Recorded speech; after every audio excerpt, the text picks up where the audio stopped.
founder of Vente Mundo in Washington, D.C. We're a part of Vente Venezuela that believes in freedom, private property, and democracy and capitalism. So, of course, we have you here as a special guest. Joseph Humire is the executive director for Secure Free Society, and he is an expert on trans-regional threats in the Latin American and the Middle East. So tonight is basically about the COVID-19 and the war that is coming with United States and China. Is basically about biological war because no bullet has been fired, not even a single bullet. So I want to know where Venezuela stands in this situation because we've somehow been left behind in the back burner. So what is your thoughts regarding this global pandemic and the Venezuela situation? Okay. Well, first, let me just say thank you to everybody that's watching, and apologize for all the technical problems. Apparently, we don't have a technical challenge here, but nonetheless, I'm glad everybody's here. Thank you again, Rena, for having me. Thank you, Maria Karina, Vente Venezuela. I've always been a follower, and obviously I've always had a lot of respect and admiration for Maria Karina and her leadership in Venezuela. So to the question, COVID-19, yeah. So this is a challenge, right? This is a challenge for every country in the world.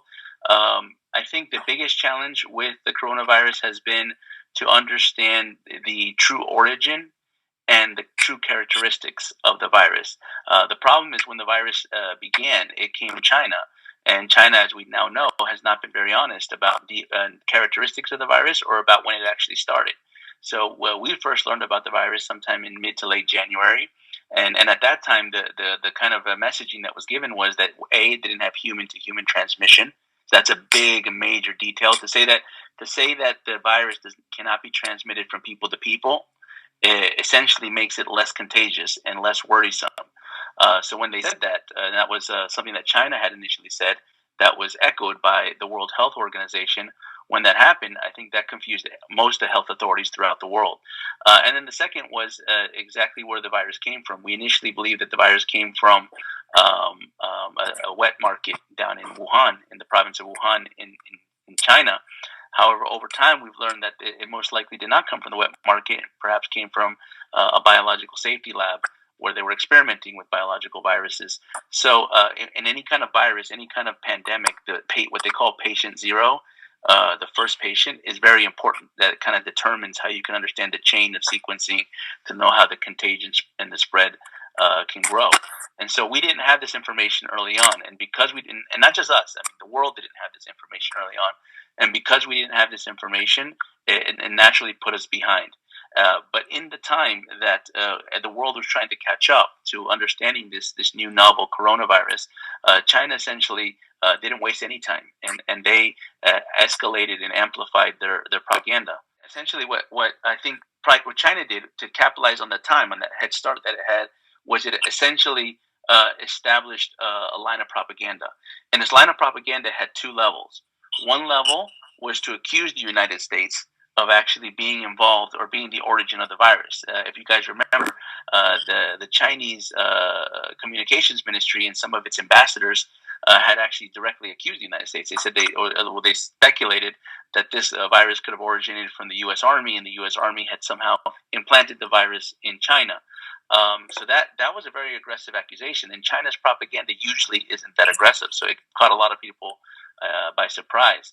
And then the second part of the propaganda, the second level of the propaganda, is to do a lot of damage control and PR to paint China not as the source of the problem, as we believe it is, but to paint them as the solution to the virus. And so a massive, robust medical diplomacy effort has been launched throughout the world, and that's where I think it hits Latin America, and including in Venezuela, because in Latin America you've seen a very aggressive effort to both convince Latin Americans that China is part of the solution to the coronavirus by offering medical aid, in some cases by offering materials and supplies, and they do this through partnerships in the region. And one of their main partners is Maduro in Venezuela.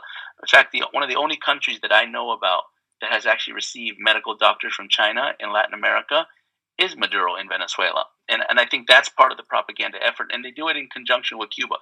Cuba has also basically tag teamed with China to essentially offer their medical support to many countries around the world. To kind of do this 1-2 punch to say that Cuba and China is the solution to the coronavirus, when in reality China is likely was the problem. It's the source of the problem, and the lack of transparency essentially caused the world to get weeks, if not months, behind on the pandemic. So Venezuela is basically a little break on all this. They're basically put them on the back burner, and we wanted to see if somehow we're going to be on the main news again, like we used to. But this other question that I have for you is basically regarding the Maduro regime and the connections to the Islamic Republic of Iran. Okay. What is your opinion about the multiple aircrafts belonging to Mayhem Air transferring unknown support items to the Maduro regime? And is this going to affect Venezuela in many ways? And is Hezbollah becoming a powerful group in Venezuela with a direct threat to the U.S.? Okay, so Iran and Venezuela. So I knew we were going to touch on this topic. This is obviously, for those here in the United States, this has been one of the focal points on Venezuela over the last month or so. And just as way of context, so everyone's kind of up to date, since April 22nd, there has been regular flights coming from Iran to Venezuela from this Iranian airline called Mahan Air. So just so everyone understands what Mahan Air is. Mahan Air is an airline that's been sanctioned by the United States since 2011. The reason it's been sanctioned by the United States is because this is the specific airline. While it's a private airline, ostensibly a private airline, it was an airline that was used by Iran's clerical army, the Revolutionary Guards. It was used by the Revolutionary Guards to send supplies, to send armament, to send support and troops, military folks, to Syria to support the Bashar al-Assad regime in Syria during their civil war. So it was sanctioned initially for that reason. Moving forward, we also found that this was the same airline that moved the same kind of supplies and military logistical support to the Houthi rebels in Yemen, another civil conflict down in the Middle East, over in the Middle East. And so this same airline, Mahan Air, is now arriving in Venezuela. And since April 22nd, there's been no fewer than 17 flights that have come in and out of Venezuela. A lot of them have arrived into Paraguanan Peninsula on the northern border of Venezuela with the Caribbean coast. Some other flights, my understanding, go straight to Caracas in Maiquetía, in the capital of Venezuela. And I've even heard rumors that some flights have gone to Margarita Island, although I haven't been able to confirm that. Nonetheless, what we've learned so far, at least publicly through journalists and media reporting, is that these flights come down and they work on the oil refineries in Venezuela through an energy agreement that Iran has with Venezuela. They run back to Iran with gold. They have taken, I think, upwards of almost $1 billion worth of gold bars from Venezuela's central bank and send it back to Tehran. So that's what we know in terms of, this is what the Iranians have said, this is what Maduro has admitted, and this is what journalists have reported. But I think the key with most things that are related to Iran is the key is what we don't know. What are they doing behind the scenes and beneath the surface? I've said this in different interviews. I'm more concerned not with what Iran's taking out of Venezuela, which I do believe that they're taking all this gold out of Venezuela, but I'm not as concerned as what they're taking out of Venezuela, as opposed to I'm more concerned of what they're bringing into Venezuela. In that area where they're flying to the Paraguaná Peninsula, in the refineries in Amuay, in Punta Cordon, in the Paraguaná refinery complex, the IRGC, the Revolutionary Guards, the same ones that were fighting in Syria, the same ones in Iraq, the same ones in Yemen, they have been in Venezuela for at least 10 to 12 or more years at that specific refinery.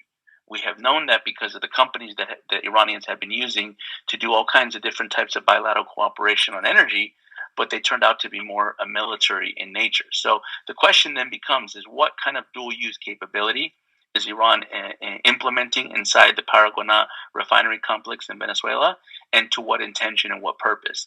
And what my concern is, my biggest worry when it comes to this, Iran and Venezuela, is we already know what Iran wants, what Iran can and wants to do in the Middle East with the Persian Gulf and the Strait of Hormuz. They've attacked oil ships.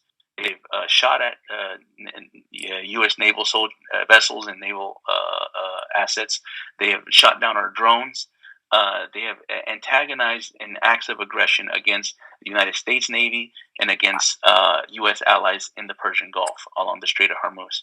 So my biggest concern is that Iran would build a similar capability to be able to antagonize the U.S. Navy and our allies in the Venezuelan coast all the way to the Panama Canal. Now, I'm not saying that Iran has that capability as it stands right now, but that's why I'm concerned of what they're bringing into Venezuela. Because are they going to bring in electronic equipment, surveillance equipment, intelligence equipment to be able to do these kind of operations in the Caribbean, in the Western Hemisphere? That is a concern, I think, that not only for myself, but for every country in the Western Hemisphere, particularly the countries that are bordering along that Caribbean area in Central and South America. Yeah, and that is basically amazing. What is the power that Iran has in Venezuela? I have another question regarding this Operation Gideon, where 2 former American Green Bearers were apprehended by the Maduro regime. So we know that this was a coup, that it didn't go anywhere, and basically we have right now 2 American citizens being detained by this regime. What are your thoughts on this? On the operation, on Gideon? On Gideon operation and the result of it, which is basically yeah. So I've been asked. No, I understand. So I've been asked about this a lot. I've been asked quite a bit actually over the last few days, over the last week. This is something that I think really caught a lot of people by surprise. Not that there was something like this being planned. I mean, I'm sure many people. I heard rumors of Venezuelan military exiles, defectors being trained on some. You hear these rumors, but you never know what's actually going to happen. You never know, or more importantly, you don't know when it's going to happen. So when this took place last Sunday, I believe on May 3rd, I was caught by surprise. And more than I was caught by surprise, more than the actual mission, like the fact that there was a group of Venezuelan military mercenaries that were coming into Venezuela and trying to execute this mission. More than the actual mission, what I was surprised by what was the kind of like the nature of the operation, because it didn't seem to be an operation that would have a high chance of success. From what I can understand of the operation, I think the raid into La Guaira port, into the port La Guaira in Macuto, I think that was nothing more than a catalyst to try to spark an internal military rebellion. So this is something that I think a lot of Venezuelans think is important to be able to flip the tide on Nicolas Maduro. They want to spark this internal military revolt, turn the military against Maduro, have the military back Juan Guaido or back any opposition element, and make a launch to be able to turn the balance of power away from Nicolas Maduro. Now, I think that what was intended was that these military or what you want to call military mercenaries, paramilitary elements, that they would come into Venezuela and most likely either get killed or detained or destroyed by the regime. But that image, that narrative would then spark other military elements from within Venezuela to rise up. But it didn't happen. And matter of fact, all the individuals of that operation got detained. I believe additional people were detained today. And so what that leads me to believe is this operation was failed from the start. That this was never had a high chance of success, and principally not just because of the strategy around the operation, but also because a high probability that the infiltration or the people that were involved in the operation were infiltrated, that they were already connected and through backdoor channels or through secretive networks to the Maduro regime itself. And so that's where I called into question one of the ringleaders of this operation, maybe not the specific operation that took place last Sunday, but the actual idea of doing something similar to this, which was a major general named Clever Alcalá. So Clever Alcalá is, he's well known to Venezuelans, right? For everyone that's watched the Chavez years and the Bolivarian Revolution, he was one of those original military figures that was very close to Hugo Chavez. He came from the coup in '92, or the attempted coup in '92, where Hugo Chavez kind of became notable to the Venezuelan people. that movement that they call the 4F movement, the Cuatro de Febrero, that failed coup movement. He's part of that original group. And so he rises through the ranks. He becomes general, and he controls very strategic parts of Venezuela. He controls the Guyana area. He becomes a commander, a regional commander for Guyana. He also becomes a military commander in Zulia. And so he has a lot of connections, and most importantly, he gets embedded with the narco state. He gets embedded with the criminal connections. So when he decides to defect from Venezuela, he defects from the regime sometime in 2013 or 14. It's not clear to me when, but he defects from the regime. He says, I'm no longer with the Bolivarian regime. I'm no longer with Hugo Chavez died. I'm not with Nicolas Maduro. And then he defects from Venezuela. He leaves from Venezuela in 2018 and goes to Colombia. But when he comes over to Colombia, what drew my attention was if he was legitimately a defector, then why was his family still connected to nefarious elements that were tied to the regime? Most notably, his brother. So when he was defecting from Venezuela to Colombia, away from the Maduro regime, his brother was being courted diplomatically to be Maduro's envoy to Iran. And so Clever Alcala went to Colombia in 2018. Carlos Alcala, his brother, went to Tehran in early 2019 and got credentialed as the Maduro regime's diplomat or ambassador to that country. And anyone knows that is not a normal. That's not just any run-of-the-mill country that gets appointed an ambassador. That is a strategic ally. That is much a strategic ally as getting appointed ambassador to Cuba and getting appointed ambassador to Russia, to China. Right. These are the key countries that support and prop up the Maduro regime. So what was confusing to me was you have one brother that's in Iran working with Maduro, and you have another brother in Colombia working against Maduro. And so is blood thicker than water, or what's going on here? So that drew a lot of questions for me even before this raid happened. So once the raid happens and we find out, it gets botched, it doesn't work, and you gotta ask those questions. You gotta find out, was Clever Alcala setting this mission up for failure since the beginning? Did he convince these Venezuelans that this is the way to get rid of Maduro, knowing well that this wasn't going to work, and sent them essentially on a suicide mission to their own demise? And so now we have all these Venezuelans captured and detained, but even just equally concerning, we have now 2 Americans, former Green Berets, that are detained in Venezuelan prisons. So I wanted to ask you something about BRIC. It seems to be shifting from a sanction invasion to a sanction resistant strategic. So first of all, can you tell us what BRIC stands for?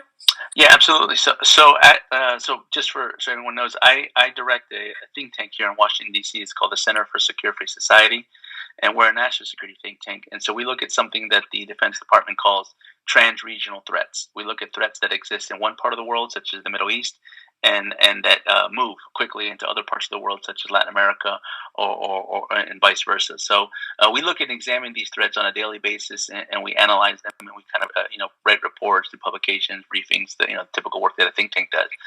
And in that work, we've been around for now about 8 years, and in this time, I've constantly seen an alliance forming. Alliance of not just non-state networks of criminals and terrorists, but also an alliance of nation states that support these illicit networks.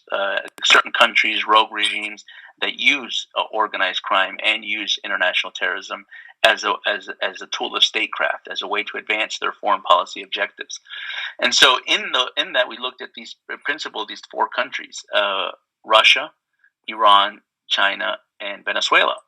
So I think it was last year, we decided to create a report, a monitor that looks every month, that analyzes the activities that Russia, Iran, and China do in Latin America. Because while the U.S. national security community and other security communities in other parts of the world, they tend to look at Russia, Iran, and China in their own regions, like what's Iran doing in the Middle East. I think that's a lot of point of discussion here in Washington. Or what's China doing in the South China Sea or in the Asia Pacific, Russia in Ukraine, or in the Baltics. So these kind of discussions are part of the mainstream conversation in national security here in the United States. But these countries, Russia, Iran, and China, and Latin America, has not been enough of a discussion at a high level here in Washington. So what we decided to do was create this term. And so the term is BRIC, with a V, as in Venezuela, BRIC, which helps to symbolize this alliance that's been forming for almost 2 decades now. And it's obviously it's a play off of the old term, the BRIC, which was a term coined by Jim O'Neill, Goldman Sachs term, that looked at emerging economies. What happens when Brazil, Russia, India, and China become to align in an economic alliance of emerging markets. That was the term back in the early 20th century that they used to talk about an emerging economic alliance. It never really planned out. I mean, Brazil hasn't really emerged into a tier 2 status economically. Russia's economy is not doing good. China, India, etc. So what we said is that alliance doesn't seem to be very successful. But there's another alliance behind, a separate alliance that's called the BRIC, which is Venezuela, Russia, Iran, and China. That's not an economic alliance, but that is a intelligence and security alliance, a cooperation, much like the United States has cooperation with something called the Five Eyes. So on the intelligence level, the United States cooperates with Canada, United Kingdom, New Zealand, and Australia in a way over and above our intelligence cooperation with other countries. And so these 4 countries, Venezuela, Russia, Iran, and China, have a similar intelligence cooperation among them so that they know what's going on throughout the world at any given moment. So we started to focus on that. And the best way to do that was to do a report. So we publish a monthly report on our website called the BRIC Monitor, and it covers country by country what Russia, Iran, and China are doing throughout Latin America. And what you do is when you start to track that regularly, you find that they're doing a lot. And a lot of what they're doing is aimed at destabilizing Latin America and delegitimizing the United States. Yeah, I do have another question for you. And this is basically something that happened a day after the Gideon operation. And I want to hear your opinion. Story. Okay. It broke up a little bit. That because the audio broke up. Was it? Can you hear me now? Okay, go ahead. I could. Yes. I hear you now. Yes, I wanted to ask you something. Well, a day after the Gideon operation, there was a James Story designation. I mean, the U.S. designated James Story as an ambassador to Venezuela. And that was a day after the Gideon operation. I just want to know your opinion. What do you think about that?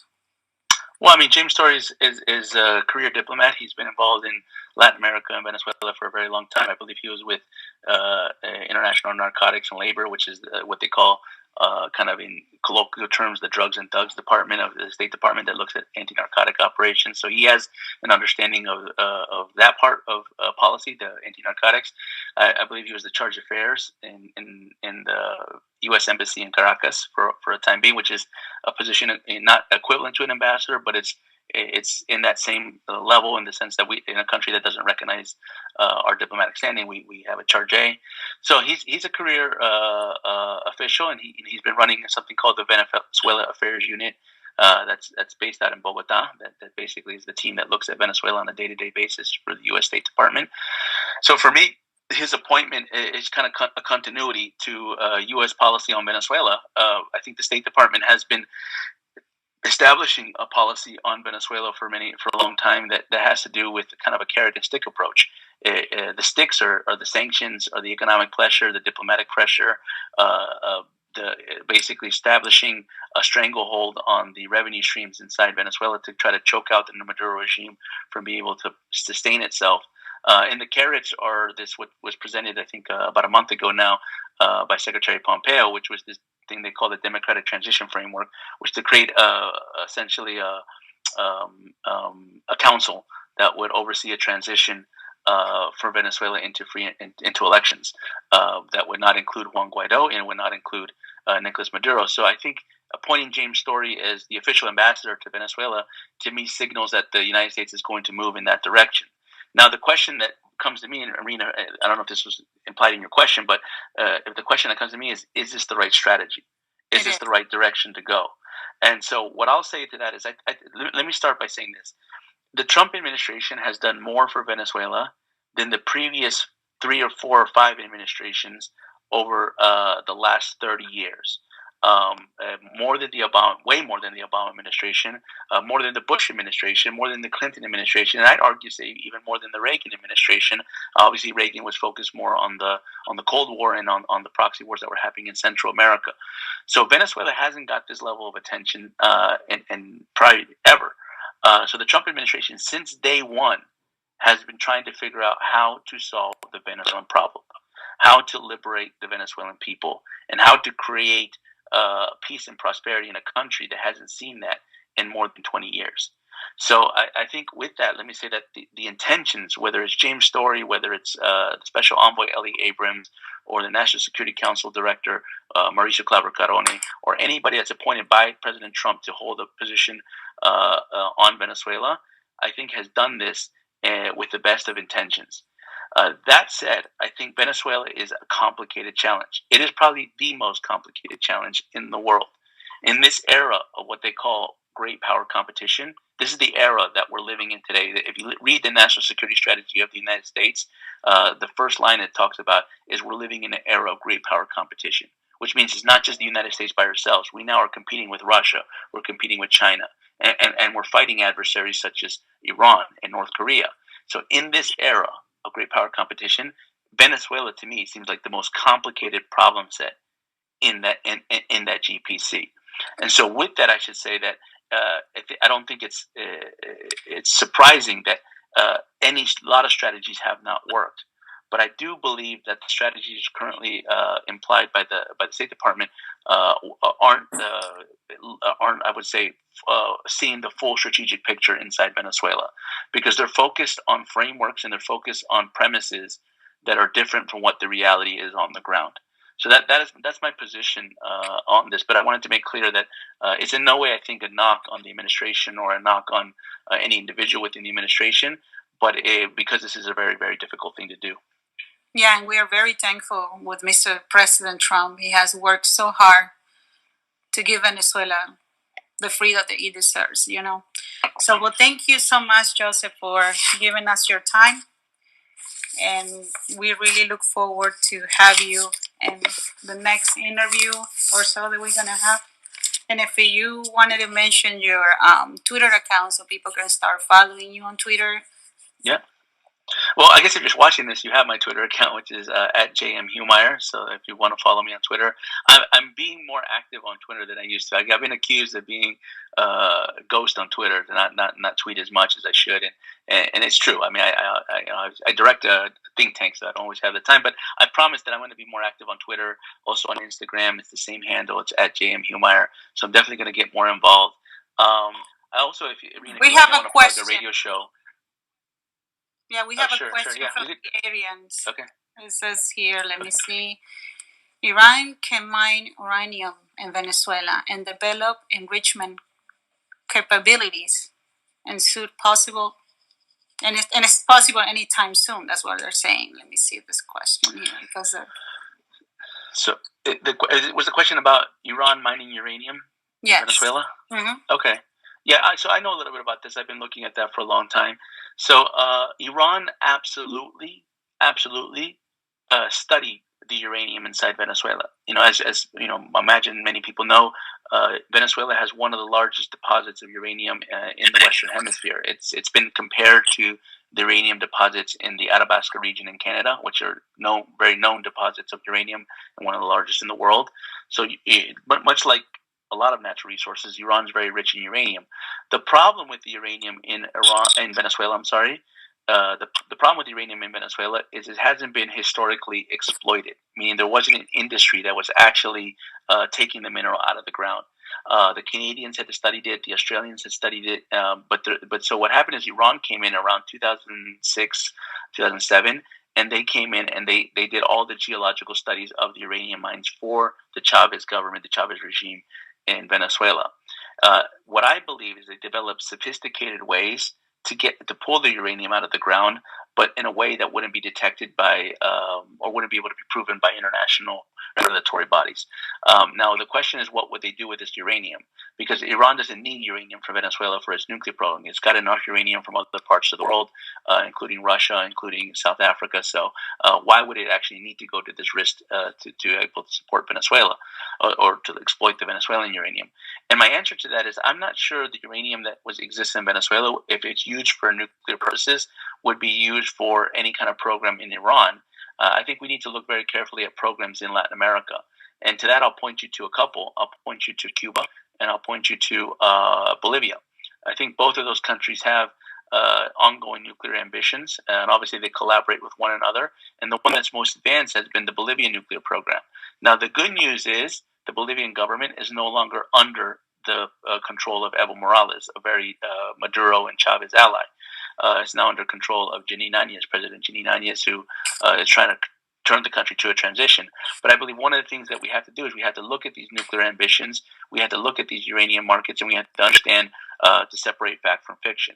So with that, I would say that I think Iran has studied, absolutely 100% studied the uranium mines in Venezuela. I don't know for certain that they've exploited that mineral, but I know that it's possible that they could have. And let me just add one more thing to that. Uranium is only one mineral that would be beneficial to any kind of strategic WMD program from Iran. There are other minerals in Venezuela that have also a military grade application.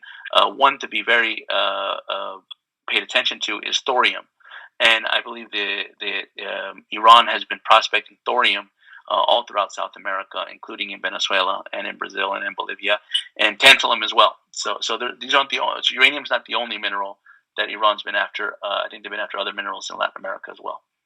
Yeah, and as we know, we have the Hezbollah becoming a powerful group in Venezuela with basically a direct threat to the United States. They will probably going to start machinating things and becoming bigger and bigger. And as the issue gets bigger, it's going to be a huge problem, not only for the United States, but for the Western Hemisphere too. Oh, we were talking about Hezbollah right before I hung up. So let me say something on Hezbollah. So Hezbollah works through networks, and I think this is one of the things that's been difficult. Oh, here we go. Let's see if we get our friend back. Rena, you there? Okay, cool. I was just saying something on Hezbollah real quick that you mentioned it. So I think Hezbollah has been one of those complicated things for most Venezuelan opposition members to understand when it comes to Venezuela, because it's essentially invisible. We hear about Hezbollah in Venezuela for many years now, but no one's actually seen it. And the problem with that is, I think, is the way Hezbollah operates. Hezbollah is intrinsically a secretive organization. They're not like ISIS, where they chase headlines all around the world. They naturally try to stay very low profile, even in Lebanon, the country where they're from. And so Hezbollah works through networks. They work through support networks, and these support networks have layers. Some are financial, some are logistical. Some are even operational, and so these support networks, while you look, they can't. You wouldn't say that they're members of Hezbollah per se, but they're supporters of Hezbollah that provide capabilities to Hezbollah when it needs to act in Venezuela or in Latin America writ large. And so I think that's what confuses a lot of people, is to try to understand how Hezbollah operates in the region. And my point to that is just to say, Hezbollah doesn't carry business cards. So it's not like when they come to Latin America, we know exactly who they are, but it's the network that lies underneath that provides them the ability to come in and out of Latin America and Venezuela undetected. Yeah, we have a question for one of our viewers. He's asking, how do you see the day after the regime is taken out? Basically, a free Venezuela. Do you see a new president coming in, or you just see a group of people taking over the country again? Well, it all depends on how that day after comes to fruition. I mean, if it comes to fruition through an orderly transition, then obviously there's a huge rebuilding effort that's going to have to take place that has both economic dimensions, but also obviously it's going to have political dimensions, but also it's going to have security concerns. I mean, just because the regime moves from power, it doesn't mean that all these transnational criminal organizations and international terrorist groups are going to just disappear. So it's going to be a challenge no matter what. But I should say this. this is my challenge with the day after planning. There's been a lot of day after planning happening in the United States, in Colombia, in many parts of Latin America, and the world, really. Europeans even got involved in this to understand how to take Venezuela from kind of the failed state status that it has right now and into some level of prosperity and stability in the future. I think that part is somewhat being flushed out. I mean, there's been smart people that have thought through how to do this in various different scenarios. What hasn't been thought out very carefully isn't the day after scenarios. It's what I call the day before scenarios. How do we get there? I mean, it's all great to have a big plan about what you're going to do the day Maduro leaves, but how do you get Maduro to leave? That's the hard part. And I think what we found out over time is getting rid of Nicolas Maduro in Venezuela is more difficult than it seems. And so in that sense, I think the day before planning is equally, if not more important than any day after planning for Venezuela. So I think Rena, I think you hung up again. So let me see if you call back in. And Rena, I was just saying before, I think I hung up, so you might not have heard and I'm going to say it very briefly, was what I was essentially saying was the day after planning is important, but I think more important at this moment is the day before planning. We need to have a clear strategy of how we're going to get to a transition in Venezuela. And I think that's where so far it turned out to be more difficult than we thought. So the day before planning, I think, is the void that we're missing. So Joseph, thank you so much, and I hope to see you next time. Okay, Rena, can I make one little plug to this radio show? Yes. Before I go. Yes. Okay, so yes. Just for everyone watching. So yeah, I think most of you might heard me in Spanish and Spanish outlets on CNN or some media in Latin America, and so I do media in English as well. So one of the things we do is I co-host a radio show every Tuesday night on a very popular and respected radio show. It's actually an honor for me to co-host with John Batchelor. For those that aren't familiar with John Batchelor, he is a legend in the radio world. He co-hosts the #1 foreign policy radio show in the United States that's nationally syndicated throughout 60 or 70 radio stations throughout the country. In New York, where it's based, you can catch him every night from 9 p.m. to 1 a.m. on 77 WABC on AM, and in Washington, D.C., at 630 WAML on AM radio. Now, I know radio, not everybody listens to radio these days. Everyone wants podcasts. Well, it's also a podcast on iTunes. You can follow the John Batchelor Show on iTunes or any other Spotify or any other podcast network. I co-host a show every Tuesday at 10 p.m. called is a segment called the New World Report. All we do is talk Latin America for 20 minutes. We talk about Latin America economics, Latin America geopolitics, security, and a lot of that conversation is about Venezuela. I think, matter of fact, we've been doing this segment, the New World Report, since March, and I think every show we've hit on Venezuela because Venezuela is obviously a big part of what's going on in the region. So I'd invite everybody, if you want to hear my thoughts on a more regular basis, tune in at 10 p.m. Every Tuesday on the John Batchelor Show, or download it the next day on podcast. I'm on every week on the network. Okay, so I please ask everyone watching this interview to please follow Joseph on Twitter at JM Humire, is HUMIRE. Well, thank you, Joseph, once again, and I will be hearing your program tonight at 10 p.m. Okay, thanks, Rena. Thanks again for the invitation.